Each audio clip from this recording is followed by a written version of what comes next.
Bismillahirrahmanirrahim. Alhamdulillahi rabbil alamin. Wa bihi nasta'in ala umurid dunya waddin. Wassalatu wassalam ala al-mab'uthi rahmatan lil alamin. Nabiyyina wa habibina wa qudwatina Muhammad ibn Abdullah. Wa ala alihi wa sahbihi. ومن سار على نهجه واهتدى بهديه واستنى بسنته إلى يوم الدين أما بعد. Muslimin dan muslimat, para jemaah, para penuntut ilmu, para pencinta sunnah dan sirah Nabi sallallahu alaihi wasallam. Assalamualaikum warahmatullahi wabarakatuh. Alhamdulillah, syukur kita pada Allah Azza wa Jalla pada petang ini 25 hari bulan Jun 2026 bersama dengan 9 Muharram 1448. 9 Muharram nama dia hari Tasu'a. Hari Tasu'a makna hari yang ke-9 dari bulan Muharram, di mana hari ini merupakan hari kembar kepada hari Ashura. Hari Ashura hari yang besar dalam sejarah Islam sebab yaumun najjallahu fihi Musa alaihissalam. Hari Allah Ta'ala selamatkan Nabi Musa AS daripada ancaman Fir'aun. Jadi bila Fir'aun kejar Nabi Musa, maka Nabi Musa selamat bila? Iaitulah pada hari Ashura. Maka bila Nabi kita sampai di Madinah, Nabi tengok orang Yahudi sangat bersemangat untuk membesarkan hari Ashura. Bila ditanya, kenapa kamu besarkan hari Ashura ni? Dia kata, haza yaumun azim. Ini hari yang sangat besar. Sebab apa? Hari Allah Ta'ala selamatkan Nabi Musa daripada Fir'aun. Maka sumna syukran lillah, kami berpuasa syukur kepada Allah Azza wa Jalla. Jadi Nabi kita sallallahu alaihi wasallam beritahu, nahnu ahaqqu bi Musa minkum. Kami lebih berhak untuk menghormati Nabi Musa lebih daripada kamu, hei ma'syarul Yahud. Maka Nabi kita perintahkan berpuasa. Nabi kita perintahkan berpuasa. Jadi lama-lama orang bagi tahu, ya Rasulullah, Yahudi ni besar sangat hari Ashura ni, macam mana keadaan kita? Maka Nabi SAW beritahu, kalau aku hidup lagi tahun depan, la'asuman tasi', aku akan puasa sehari lagi, iaitulah pada hari 9 dan hari 10, limukhalafatil Yahud. Maka para jemaah sekalian, sesiapa yang berpuasa hari ini hari dalam sejarah, hari Allah Ta'ala besarkan hari Ashura, tapi hari ini kita kembar dengan hari Tasu'a ni untuk hari Ashura, maka kita telah menyalahi Yahudi dari sudut ibadahnya dan cara beribadat dengan mereka. Jadi alhamdulillah para jemaah sekalian, itulah sepatutnya kita dengan Yahudi ini sentiasa menyalahi. Saudi pergi ke kanan, kita ke kiri. Kita kiri, dia kanan. Kita kanan, dia kiri. Jangan ikut Yahudi dalam budaya mereka, dalam adat mereka. Kalau teknologi yang mereka bina untuk kepentingan dunia, la haraja, tidak salah untuk kita mengambil manfaat dari mereka. Yang penting puasa hari ini, hari Khamis. Khamis, Tasu'a, hari menyalahi Yahudi. Dan diikuti dengan Ashura dan insya-Allah. Kemudian hari ini pula di awal Muharram, yang disebut oleh baginda Nabi SAW, afdalus siyami ba'da Ramadan syahrul Muharram. Puasa sunat yang paling afdal selepas daripada puasa Ramadan, iaitulah puasa bulan Muharram. Jadi alhamdulillah tuan-tuan yang berpuasa hari ini, hani'an lakum. Yang tak berpuasa hari ini, jangan lupa besok hari Ashura kita berpuasa untuk meraih kafarah setahun yang lalu. Alhamdulillah. Para jemaah sekalian, sambungan kita, kitab kita pada hari ini iaitulah nama dia Kitab Keindahan Islam. Indahnya Islam duduk di mana? Duduk di syariat pensyariatannya. Alhamdulillah dalam siri yang lepas kita telah bincang panjang beberapa siri tentang keindahan Islam di dalam perkara yang berkait dengan perkahwinan. Hari ini kita sambung hari ini tuan-tuan yang ada kitab muka surat 183. Muka surat 183 di bawah tajuk bab yang keempat, al-manhiyat ataupun larangan. Perkara yang dilarang oleh Allah Azza wa Jalla kepada kita. Perkara yang dilarang oleh Allah Azza wa Jalla, maka kita kena tinggalkan. Tengok mukaddimah kitab.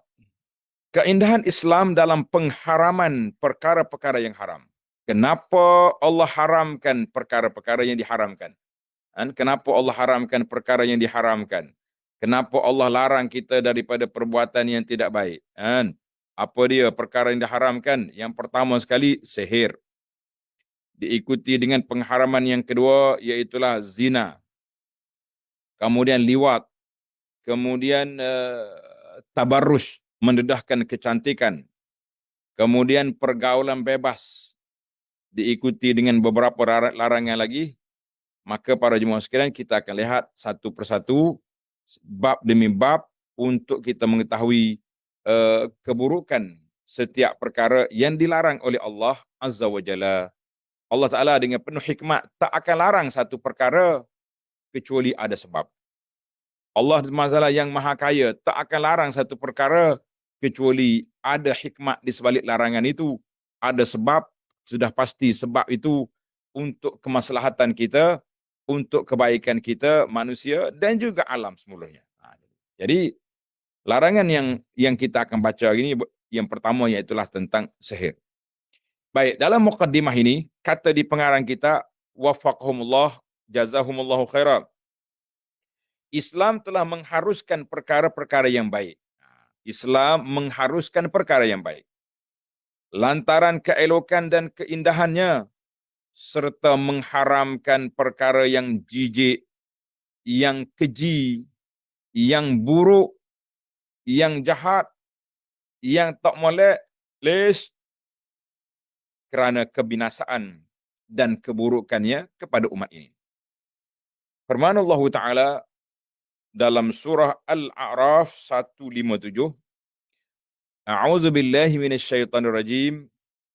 Alladzina yattabi'una ar-rasula an-nabiyyal ummiyal ladzi yajidunahu maktuban 'indahum fit Taurati wal Injil ya'muruhum bil ma'ruf wa yanhahum 'anil munkar wa yuhillu lahumut thayyibat wa yuharrimu 'alaihimul khaba'ith. Allahu akbar. Orang-orang yang bertakwa, yaitu yang mengikuti Nabi sallallahu alaihi wasallam yang ummi. Apa makna Nabi yang ummi? Yang tak membaca dan tak menulis. Jangan kata Nabi buta huruf. Buta huruf ni macam orang tak cerdik lah. Jadi Nabi kita ni bukan orang tak cerdik, orang yang paling cerdik dalam dunia ni. Tapi dia tak membaca, tak menulis.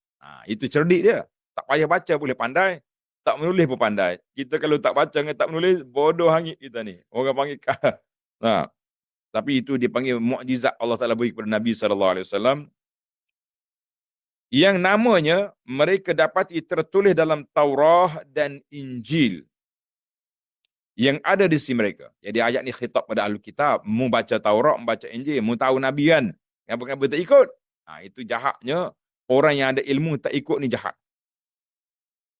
Yang menyuruh mereka mengerjakan yang ma'ruf dan melarang mereka daripada mengerjakan yang mungkar dan menghalalkan segala yang baik. Tengok. Apa ni syariat kita ni, wa yuhillu lahumut thayyibat, segala yang baik dihalalkan. Wa yuharrimu alaihimul khaba'is, dan mengharamkan bagi mereka segala yang buruk, yang keji, yang tak baik diharamkan oleh Islam. Ayat ini dalam surah Al-A'raf ayat 157, ini adalah merupakan ayat pengharaman yang menjadi dasar kepada pengharaman benda yang haram dan halalnya perkara yang halal. Karena itu kita perlu kepada ilmu tentang perkara ini supaya kita tahu mana yang baik, mana yang buruk, mana yang molek, mana yang tak molek. Barulah kita boleh pilih yang baik, tinggalkan yang buruk, yang haram ditinggalkan. Itu sepatutnya para jemaah sekalian, kita kena belajar ilmu tentang kebaikan dan keburukan. Kena tahu dua-dua. Maknanya kita kena belajar ilmu yang halal, ilmu yang haram, kena belajar. Tahu yang halal saja, tak tahu yang haram, kita akan terjebak dengan benda haram. Tahu yang haram saja, tak tahu yang halal, pun kita tak tahu nak pergi ke mana, sempit hidup ni. Kita kena belajar dua-dua, yang halal, yang haram. Satu lagi yang kita kena mendalami juga, ilmu tentang syubuhat. Perkara yang meragukan, keraguan yang timbul dalam sesuatu perkara. Yang ini halal ke haram. Banyak benda-benda syubhat yang hidup dalam kita hari ini, para jemaah sekalian, itu yang benar. Oleh kerana perkara yang haram dalam Islam ada banyak, di sini kami cuma akan menyebut secara ringkas beberapa perkara yang membawa kebinasaan yang besar ke atas pelakunya. Maka dengan ini terselahlah keindahan Islam melalui pengharaman dan larangan daripada terjebak ke dalamnya. Bahkan Islam juga memberi amaran terhadap pelakunya dengan seksa yang amat pedih sebagai penghalang dan cegahan daripada melakukannya. Ingat molek tu dah. Jadi para jemaah sekalian, Islam ni dia letak benda yang buruk dalam satu kandang, benda yang baik dalam satu tempat, supaya kita boleh mengenal ini baik, ini buruk. Biasanya kalau sebut tentang hadis yang Nabi SAW yang menyebut tentang al-mubiqat, perkara yang merusakkan. Nabi sebut, ala unabbiukum bi akbaril kabair. Nakkah tidak kamu, aku tunjuk kepada kamu dosa besar yang paling besar. Sahabat-sahabat kata, naklah. Maka Nabi sebut, asyirku billah. Yang pertama sekali syirik.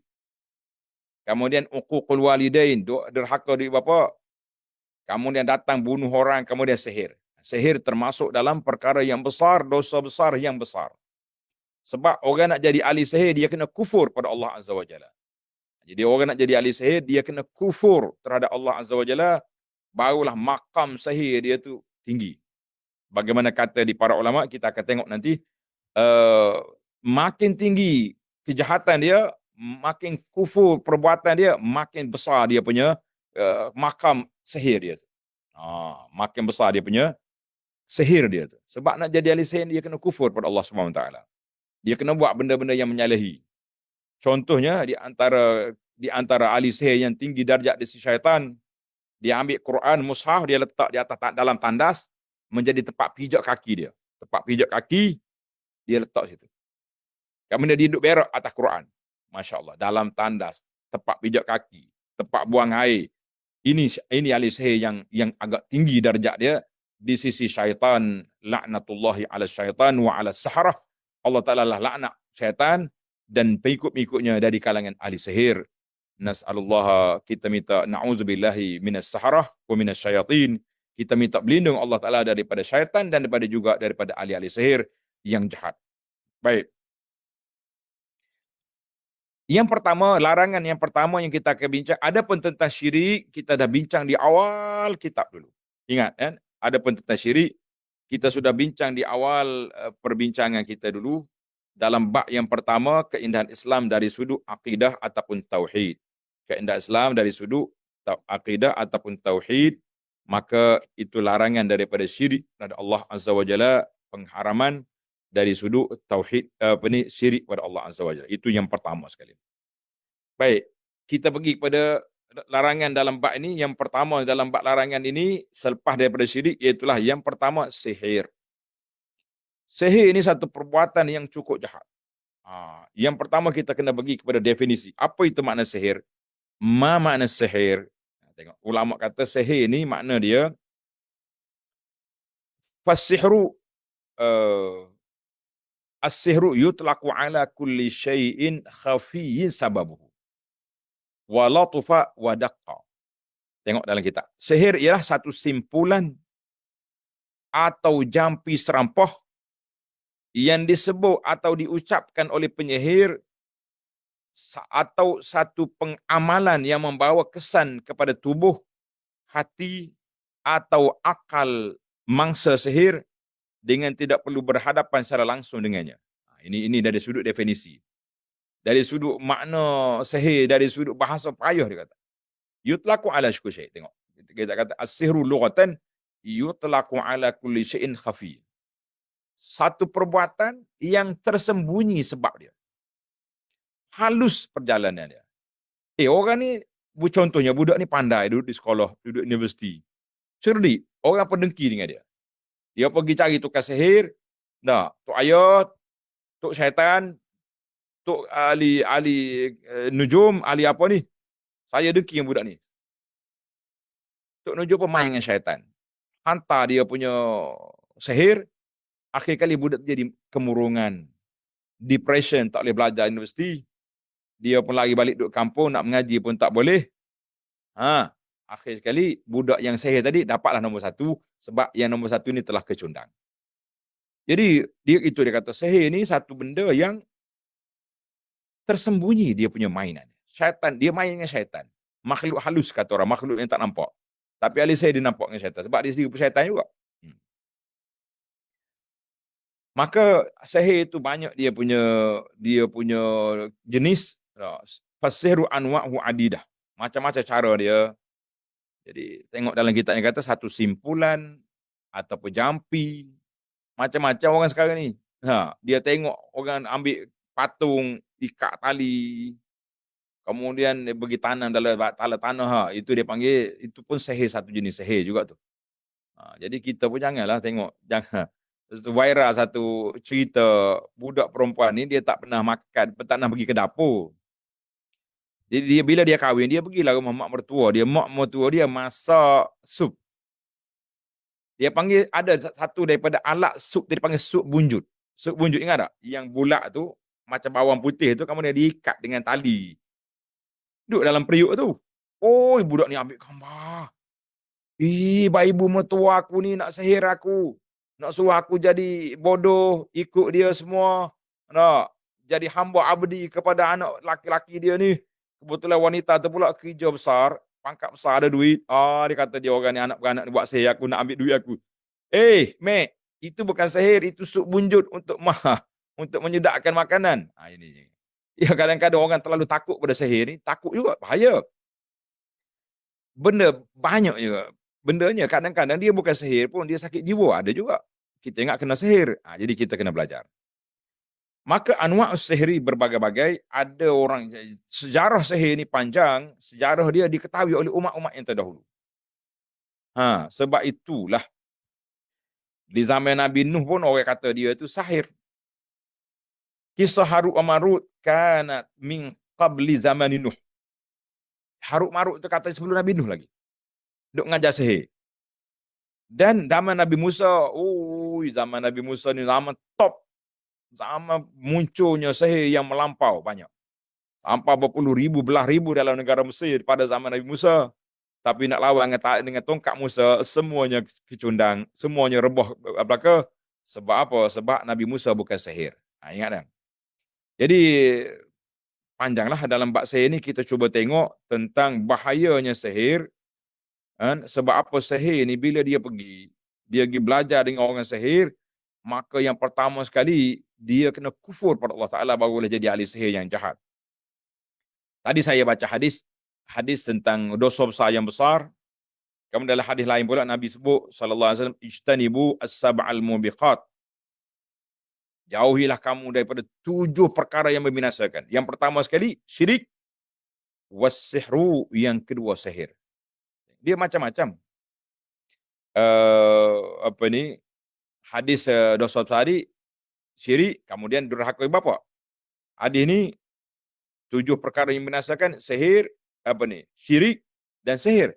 Jadi hadis ini muttafaqun. Yang penting kalau kita kumpul-kumpul, sihir ini termasuk dalam perkara al-muhlikat, perkara yang membinasakan.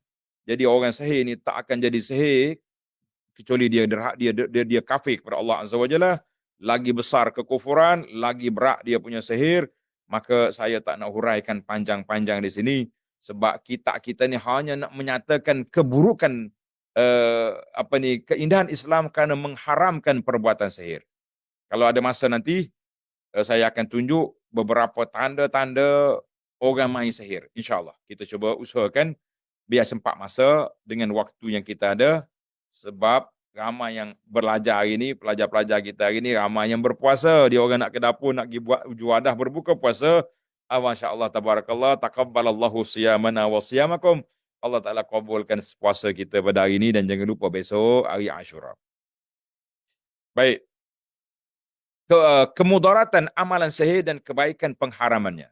Bila kita nak tegah satu benda, kita kena tahu kenapa tegah itu baik. Tengok kitab. Sihir adalah satu ikatan perjanjian antara penyihir dengan syaitan. Mereka adalah dua jiwa keji yang bertemu demi merealisasikan keuntungan masing-masing. Hak ni dapatlah untung dunianya, dapat duit orang bayar. Yang syaitan tu pula dapatlah bawa orang ni ke neraka sekali dengan dia sebab ikut dia. Dua-dua untung. Maka tiada sempadan dan batasan yang dapat menyekat sesuatu yang akan menimpa masyarakat. Hasil kerjasama dua jiwa keji yang tamak halaba ini, iaitulah perbuatan ahli sihir dengan syaitan bergabung. Ini pakatan yang cukup berbahaya.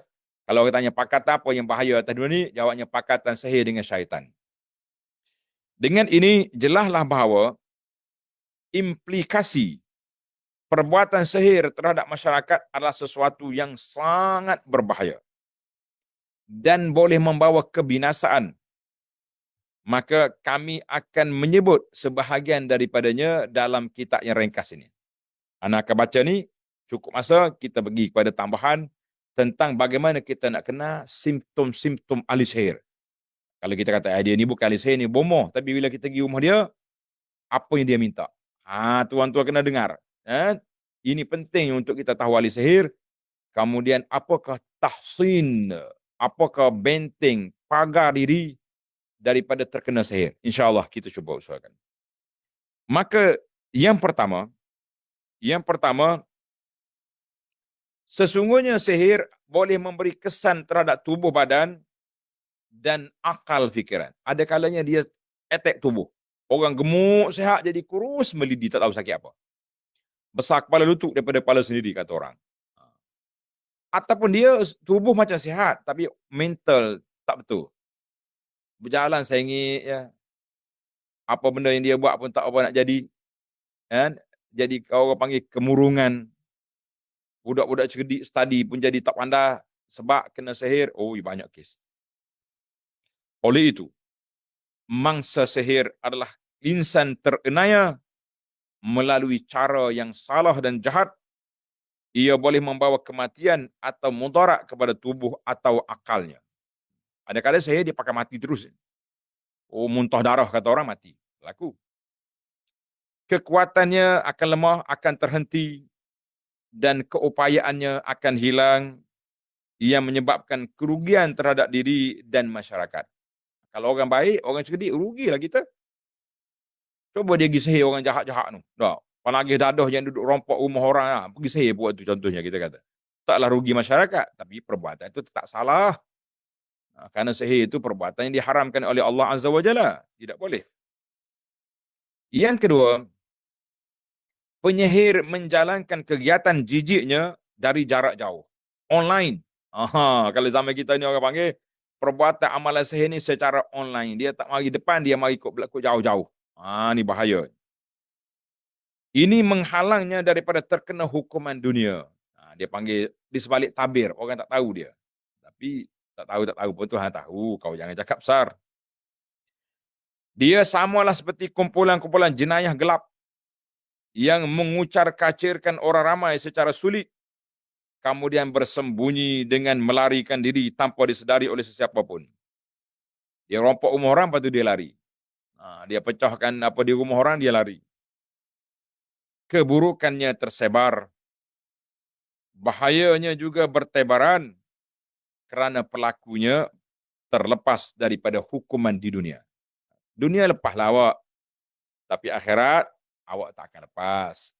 Allah tahu di mana kamu duduk. Malaikat sentiasa duduk attack belakang kamu, jangan main. Begitu juga penyihir. Dia terselamat daripada hukuman. Banyak dah negara-negara yang telah mengetakkan hukuman sihir, macam di Arab Saudi boleh hukuman bunuh kalau ahli sihir ni. Tapi masalahnya, dia tu kuat ke tak? Mungkin kalau kita nak bunuh, dia hilang. macam mana. Tapi yakinlah, orang main dengan syaitan ni lemah segala-galanya. Maka keburukannya adalah cukup banyak dan dia melakukan kebinasan di atas muka bumi. Walhad orang ramai tidak menyedari dari mana kedatangnya keburukan itu kepada mereka. Biasanya orang kena sihir, kena santau, kena kenak ni, doktor tak boleh cari asal penyakit. Pergi hospital, cek darah lah, ambil sampel tu. Sakit kawan tu, kena ambil sampel, ambil tu, ambil ni. Tapi tak jumpa penyakit. Doktor kata tak ada penyakit. Tak ada macam mana, saya sakit doktor. Menyocok dalam ni tak tahu nak mana, nak tidur pun tak boleh apa. Sakit. Doktor kata tak ada lah, report kami semua okey. Nak buat macam mana? Kalau dia santau mati terus, hilanglah penyakitnya. Nah, insya-Allah lah orang tu dapat pahala lah dengan sebab dia dizalimi. Tapi kalau kena sakit macam ni tak tahu apa benda, budak cerdik jadi bodoh, suami isteri bercerai, kawan-kawan berkelahi, bahaya penyakit ini. Sebab itulah dia jenayah yang besar dalam syariat. Yang ketiga Allah Taala berfirman wa yata'allamuna ma yadurruhum wa la yanfa'uhum. Mereka mempelajari sesuatu yang memberi mudarat kepada mereka dan tidak memberi manfaat kepada mereka, iaitu ilmu sihir. Karena itu ana selalu sebut kepada para pelajar, ilmu ni ada 3 kategori. Satu dia panggil ilmu fardu ain yang wajib kita belajar, setiap orang wajib kena belajar, itu dia panggil ilmu fardu aini. Yang kedua ilmu fardu kifayah. Fardu kifayah termasuklah ilmu kedoktoran, ilmu engineering, ilmu pencucuk tangan, itu semua tu fardu kifayah. Yang kedua ilmu yang diharamkan oleh Allah, belajar dia ilmu sihir. Ini ilmu haram ini nama dia. Ilmu sihir, ilmu-ilmu yang diharamkan seperti ilmu belajar tentang berkawan dengan syaitan, dukun-dukun, ramalan-ramalan, ilmu-ilmu, kalau setengah ahli fiqh kata ni, belajar ilmu muzik. Itu termasuk dalam benda yang diharamkan oleh Allah. Tapi taklah siapa mereka pengharaman macam sihir. Surah Al-Baqarah ayat 102. Sihir adalah malapetaka semata-mata.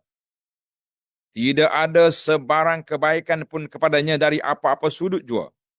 Dari apa-apa sudut jua sekalipun tak ada kebaikan sihir. Penyihir ialah orang pertama yang ditimpa malapetaka tersebut disebabkan dia menyerahkan tali tengkuknya kepada musuh sendiri, iaitu iblis yang amat bersungguh-sungguh untuk memudaratkannya, sedangkan manusia tidak dapat melihatnya dan tidak mampu menewaskan musuh ini yang tersembunyi daripada pandangan mata kasar. Manakala malapetaka terhadap orang lain pula adalah suatu yang jelas lagi nyata. Sebab itulah ada sebuah buku yang ditulis oleh Syekh Dr. Abdul Muhsin Al-Qasim, imam di Masjid Nabawi Syarif. Abdul Qasim ni tu imam di Masjid Nabi. Ini buku dia menarik. Buku ni telah dicetak dalam bahasa Melayu. Nama dia As-Sihru Khataruhu. Cari-cari yang orang yang ada internet, tengok dalam internet. As-Sihru Khataruhu wa At-Tahsin minhu kaifiyatu halihi. Jadi sihir, bahaya dia dan bagaimana kita nak jaga diri daripada sihir dan bagaimana nak merungkaikan orang yang telah dikena sihir. Asalnya nama kitab yang lain. Nama dia Bai'un Dina. Penjual agama. Kalau kita sini kata penunggang agama, tapi orang yang main sihir ni dia panggil orang yang menjual agama. Bukan tunggang, jual agama. Dia jual kepada siapa? Jual kepada syaitan. Na'udzubillah. Dia jual kepada syaitan. Buku ni telah diterjemah ke dalam bahasa Indonesia ada, bahasa Malaysia pun ada. Carilah dalam internet. Nama dia Penjual Agama ataupun Sihir, ilmu sihir yang ditulis oleh Syekh Abdul Muhsin Al-Qasim. Hafizahullah. Salah seorang daripada imam Masjid Nabawi yang pernah datang ke Kelantan. Waktu dia datang, anak iring dia bawa pergi solat di Masjid Kota Baru dan beberapa tempat. Alhamdulillah. Yang keempat, sihir adalah punca kepada gejala keruntuhan rumah tangga yang bahagia. Allahu Akbar. Duduk baik-baik dengan isteri, tiba-tiba berkelahi. Rumah sudah jadi sarang Tom and Jerry. Baloh dua orang ni. Tak ada baik-baik. Panas, kata orang. perpecahan antara orang yang dikasihi, adik-beradik berkelahi, dan kehancuran antara keluarga yang berkasih sayang. Termasuk juga berebut jawatan sama-sama kita. Pergi sihir, habis rusak. Dengki kawan tu boleh naik pangkat. Oh, sihir. Dengki kedai kawan tu laku. Sihir. Macam-macam. Melalui pengamalan sihir, natijahnya adalah seorang laki-laki boleh membenci isterinya atau seorang wanita membenci suaminya. Perkara ini akan menjurus kepada perpisahan antara kedua-duanya tanpa apa-apa desakan dan punca lain kecuali sihir. Kita ingat kan? Dalam siri-siri yang lepas, hak suami isteri sudah dibincangkan.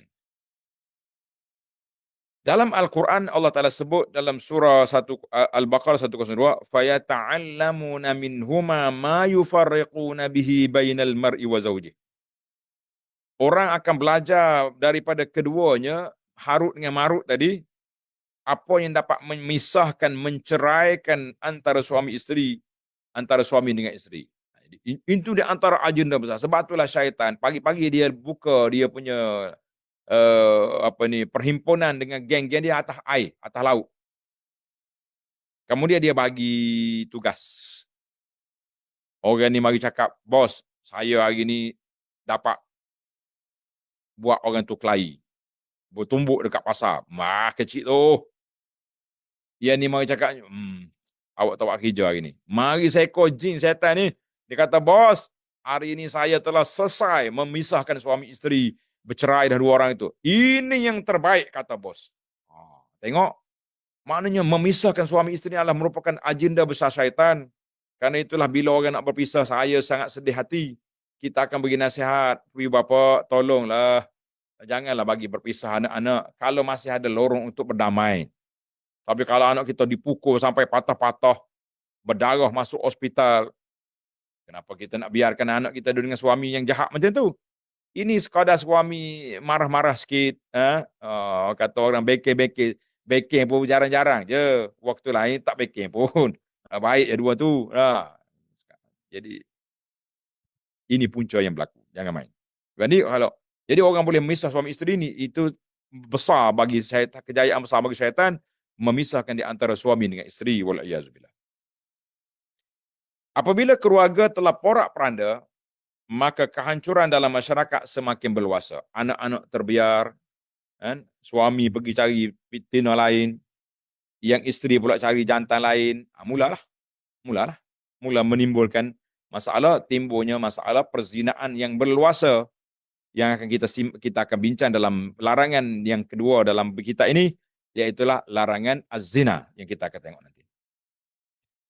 Yang kelima, sebab yang kelima, ia adalah suatu perkara yang memesongkan pemikiran manusia kepada perkara-perkara khurafat dan pendustaan. Ini kerana amalan sihir bukan berdasarkan ilmu pengetahuan dan bukan juga percubaan-percubaan secara amali yang dapat dikenal pasti. Orang panggil dari sudut klinikal, doktor tak nak cari penyakit. Masuk dalam makmal, MRI, ketong. Saya MRI ni orang panggil X-ray yang masuk dalam gua terowong tu. Saya dah masuk dah dulu. Masa nak cek lutut saya tu. Woi, kita kena pakai ni penutup telinga ni macam orang dekat airport kerja dekat lapangan di airport tu. Kuat bunyi. Jadi kalau kita masuk dalam MRI, tak boleh nak scan penyakit ni. Sebab dia disihir, tak scan. Bahayanya sihir.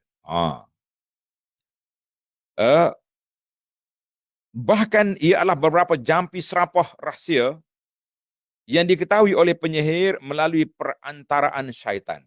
Adalah baca-baca dia tu, jampi serapah dia ada. Ini termasuk sesiapa saja yang mau mengambil kesempatan atau kejahilan, mengambil kesempatan atas kejahilan dan kelemahan orang ramai dengan menjadikan mereka percaya bahawa hajat dan permintaan mereka dapat dipenuhi melalui cara sihir.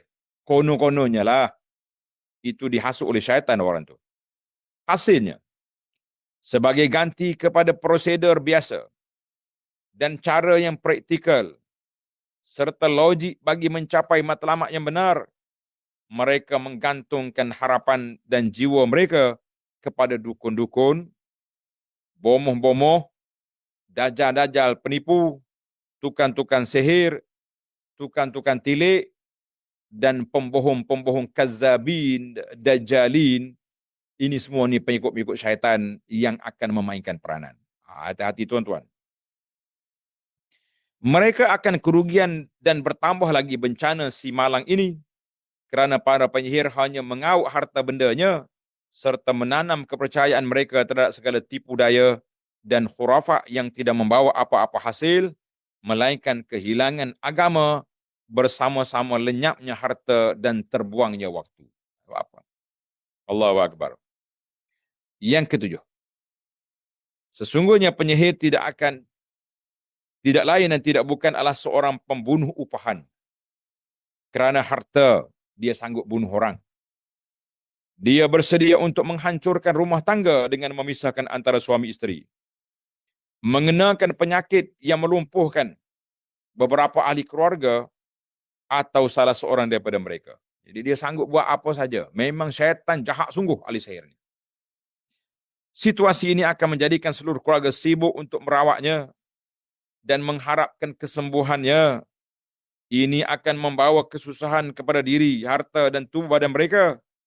Bahkan pada setengah ketika, ia boleh membawa kepada kematian melalui perantaraan sihir ataupun sihir tersebut berpanjangan sehingga membunuhnya setelah sekian lama mangsa dan ahli keluarganya menanggung derita. Wal'iyazbillah. Oleh sebab kemudaratan yang berbahaya dan keburukan-keburukan yang terlalu banyak, agama Islam telah mengharamkan sihir, menghukumkan kufur terhadap pengamal sihir, dan dalam aspek perundangan Islam pula dia akan dijatuhkan hukuman bunuh. Dia bagi setengah negara lah, setengah negara yang cakna dengan masalah ini, dia akan jatuhkan hukuman bunuh ke atas ahli sihir. Adapun setengah negara yang tak peduli, tak ada apa bagi dia. Maka para jemaah sekalian, itu dia panggil, kita akan tengok pula apakah simptom-simptom ataupun jenis-jenis sihir itu macam mana. Ini kita takut ni, kan? Kita nak pergi rumah bomoh contohnya, pergi nak pergi jampi serampah gitu ya. Tiba-tiba, dia minta macam-macam. Mari saya tunjuk beberapa contoh yang dibuat dalam buku sihir yang ditulis Syekh Abdul Muhsin ini. Tanda pelajar-pelajar. Benda ni tak ada dalam buku. Saya tambah untuk melengkapkan perbincangan kita ini insya-Allah. Dia kata alamatus sahir. Ini tanda-tanda orang itu ahli sihir. Mana kita, contoh orang kata, dia ni bukan ahli sihir, dia ni bomoh, ini dukun ni. Tak. Okey je kita pergi rumah dia. Maka kita tengok. Kita tengok tanda-tanda, simptom dia. Bila kita pergi rumah orang ni, dia akan tanya, nama apa? Nama Allah. Mak nama apa? Dia tanya nama ayah. Dia pergi tanya nama ibu. Ini dipanggil simptom sihir. Umur berapa? Jadi oleh kerana dia ni berinteraksi dengan syaitan, maka dia kena lapor kepada syaitan nama orang ni, nama mak dia, nama dia, umur berapa. Itu dia tanya. Tapi kalau pergi hospital, doktor tanya ni, jangan jawab. Tak ada masalah. Sebab doktor nak tahu umur, sebab dia nak bagi ubat tu berapa gram, berapa timbangan. Itu lain. Jangan Abu Anas kata jenis tanya umur, tanya timbangan ni, sihir, jangan tunjuk atas muka doktor, perang awak dengan dia. Lah, ni jenis bom-bom ni, jampi-jampi ni. Itu lain. Yang kedua, biasanya ahli sihir ni dia akan minta pakaian dalam. Seluar dalam ke, baju dalam ke. Dia minta rambut ke, bulu, ataupun kuku.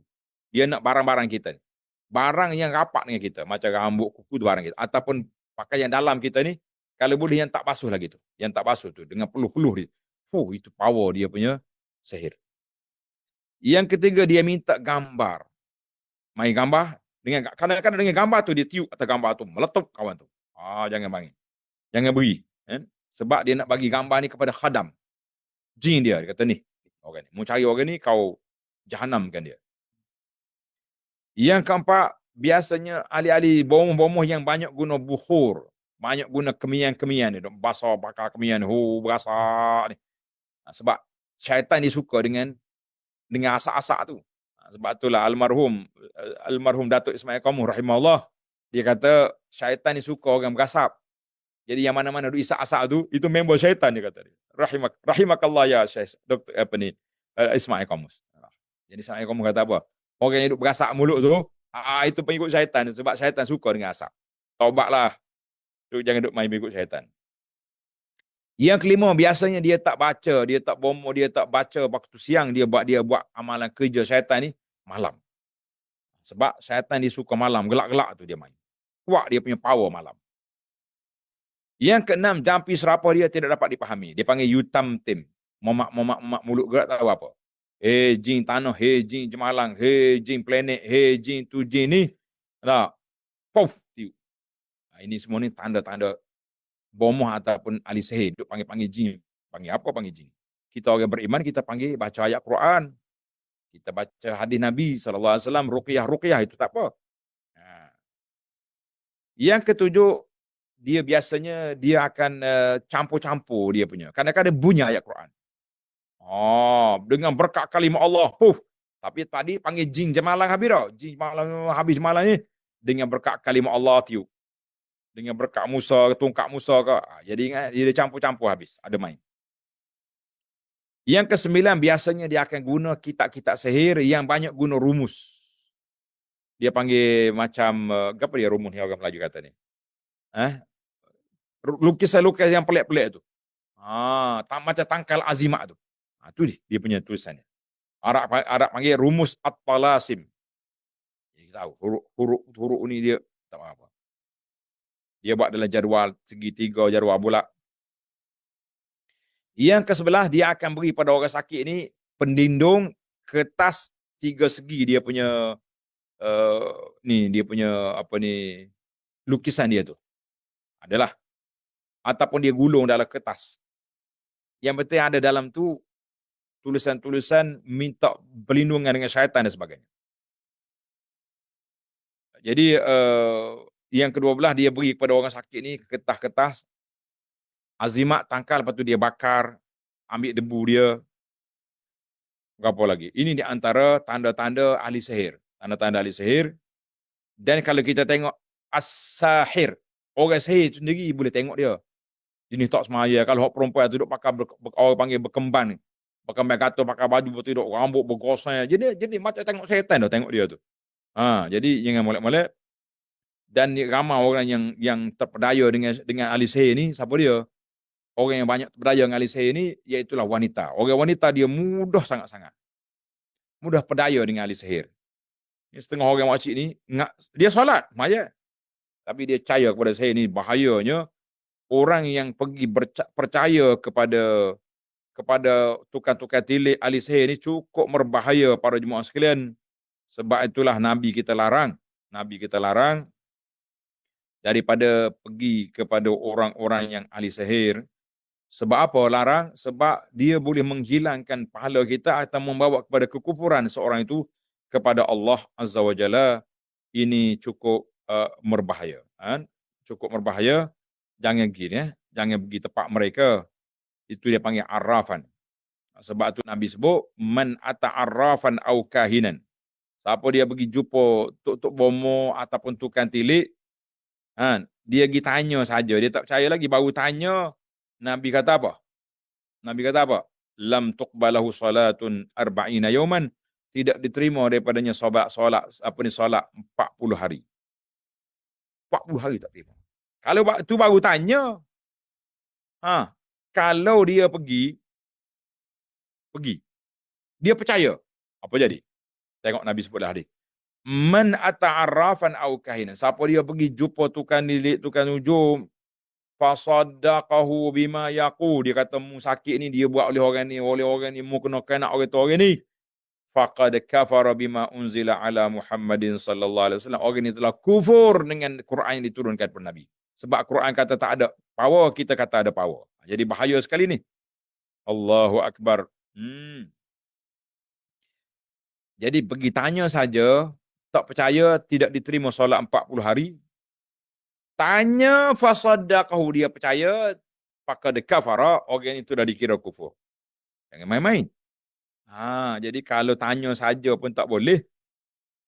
Kalau tanya saja tak diterima solat 40 hari, hadis dalam Muslim.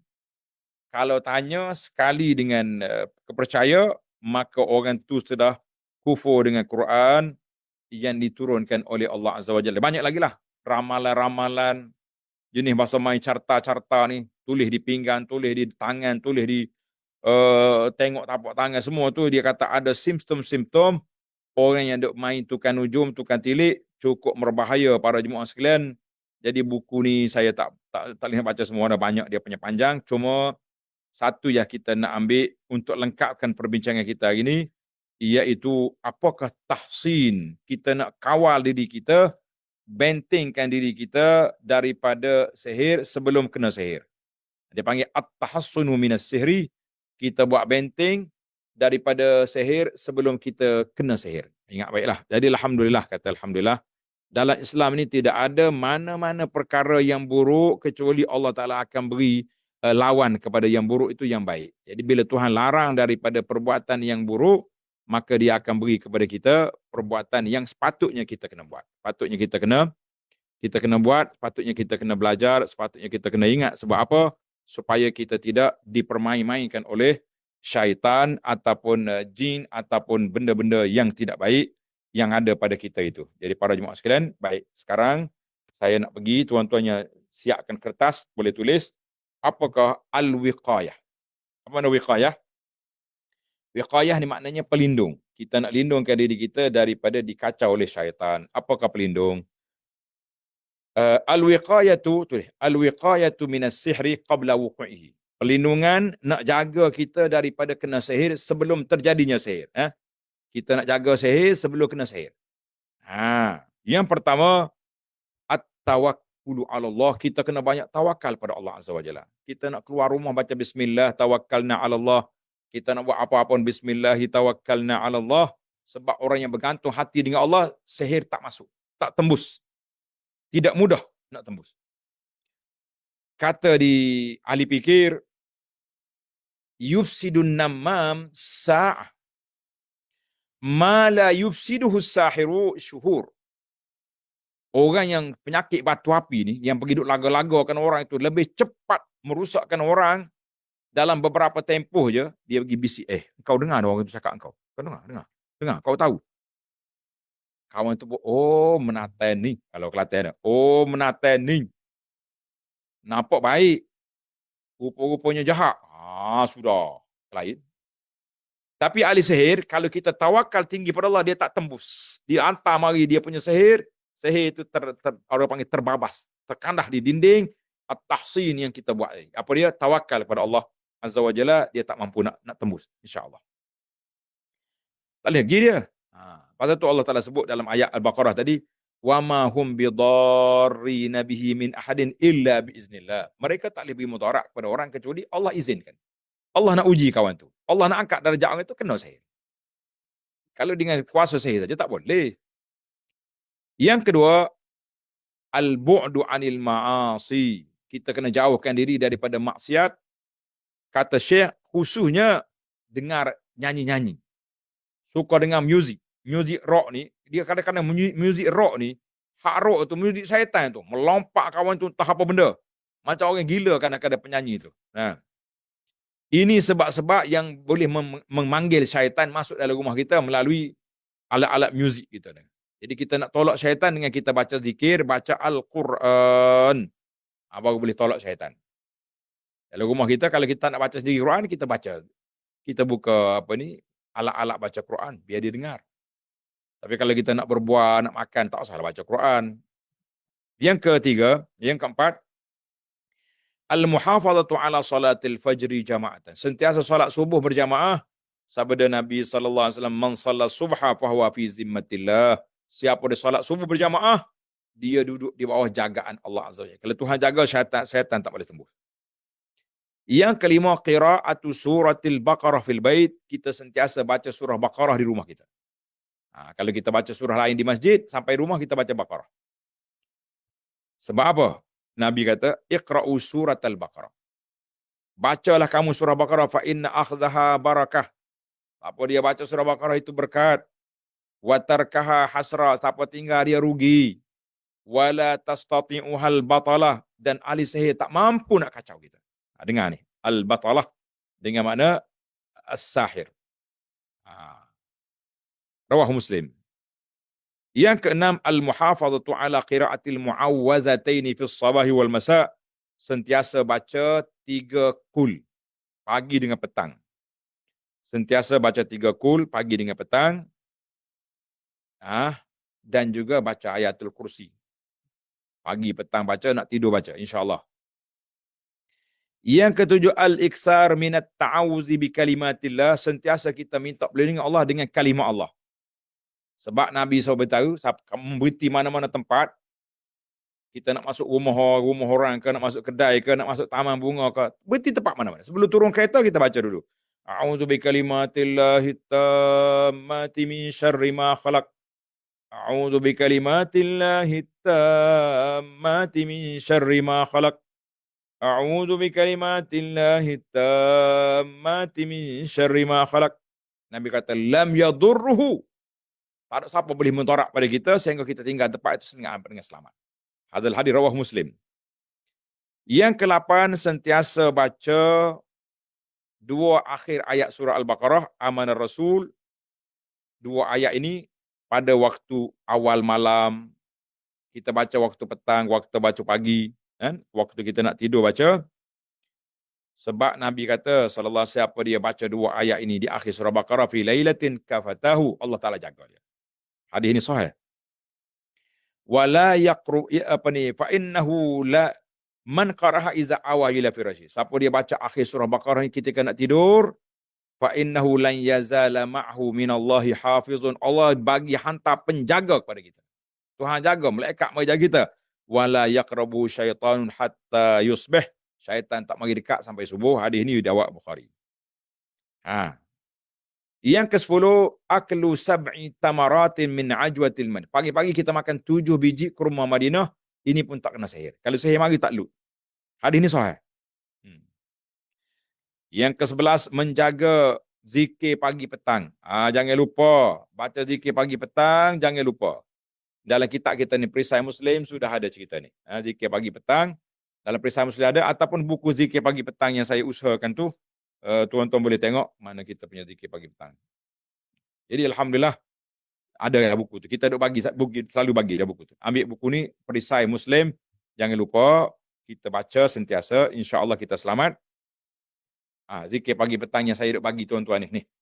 Ni Jawi punya versi. Ada yang Rumi dia. Tak apalah, yang penting sudah kenal zikir. Jadi kita kena baca ayat kursi pagi, petang, waktu nak tidur. Sekali dengan 2 ayat akhir surah Baqarah tadi. Jangan lupa baca. Baca al-mu'awwizataini sentiasa. Baca lagi zikir pagi petang lah, bismillahirrahmanirrahim, la yadurru ma'asmi syai', a'udzu bikalimatillahi tammat, dan beberapa bacaan lagi yang disenaraikan oleh Syekh dalam buku ni. Semua bacaan-bacaan ini ada dalam buku kita Perisai Muslim, alhamdulillah. Kalau anak kita kecil, kita tolong baca jampi untuk dia. U'izuka, sebagaimana Nabi kita baca kepada cucu dia, u'izuka bikalimatillahi tammah min kulli syaitanin wahammah wa min kulli ainin lammah. Tengoklah, kalau anak cucu laki-laki, anak laki, u'izuka bikalimatillahi tammah. Cucu perempuan, u'izuki. Ramai, u'izukum. Tukar. Saya tak pernah nak tukar. Tak usah duk tukar lah, baca apa yang awak ingat. Yang pentingnya, u'izukum bikalimatillahi tammah min kulli syaitanin wahammah wa min kulli la'inin lamah. Sebab Nabi kita sallallahu alaihi wasallam sentiasa membaca ruqyah ini kepada cucu dia Al-Hasan dan Al-Husain radhiyallahu anhuma wa an abihima wa an ummihima wa an jami'is sahabah. Jadi alhamdulillah para jemaah sekalian, itulah bila kita tahu keburukan sihir, dosa besar dia, dan kita tahu sihir ni memang wujud, memang ada, maka menjadi kewajipan kepada kita untuk apa? Untuk belajar tahsin, bentengkan tubuh kita daripada kena sihir, insya-Allah. Dan tadi saya dah sebut beberapa perkara, simptom-simptom orang tu ahli sihir. Tamatlah perbincangan kita. Alhamdulillah, mudah-mudahan tuan-tuan dapat baca dalam buku kita ni Perisai Muslim, ada di sini bacaan-bacaan, dan jangan lupa buku yang saya usahakan nama dia Sunnahmu Amalanku. Dalam buku Sunnahmu Amalanku ni, dalam buku ini pula ada bacaan-bacaan dan bagaimana bacaan untuk keselamatan di dunia dan akhirat. Dan jangan lupalah kitab yang kita belajar hari ini, kitab Keindahan Islam, yang belum ada cabi ada, yang sudah ada tunggu petang Khamis kita akan baca sambungan perkara larangan yang kedua dalam buku ini, iaitulah az-zina. Na'udzubillahi minaz zina. Kita minta berlindung Allah Ta'ala daripada terjebak dengan dosa-dosa yang besar ini. Baik para jemaah sekalian, jangan lupa yang sedang berpuasa, berdoalah kepada Allah SWT banyak-banyak supaya Allah selamatkan kita daripada bencana sihir, bencana perkara-perkara yang tidak diingini, dan juga jangan lupa untuk kita doakan kepada Allah supaya Allah selamatkan negara kita daripada perpecahan umat Islam yang sudah agak kritikal, agak kronik. Berilah kepada umat Islam satu hati untuk sama-sama menyelamatkan negeri dunia dan akhirat. Amin ya rabbal alamin. Taqabbalallahu minna wa minkum salihal amal. Wa sallallahu ala nabiyyina Muhammadin wa ala alihi wa sahbihi ajma'in. Walhamdulillahi rabbil alamin. Wassalamualaikum warahmatullahi wabarakatuh.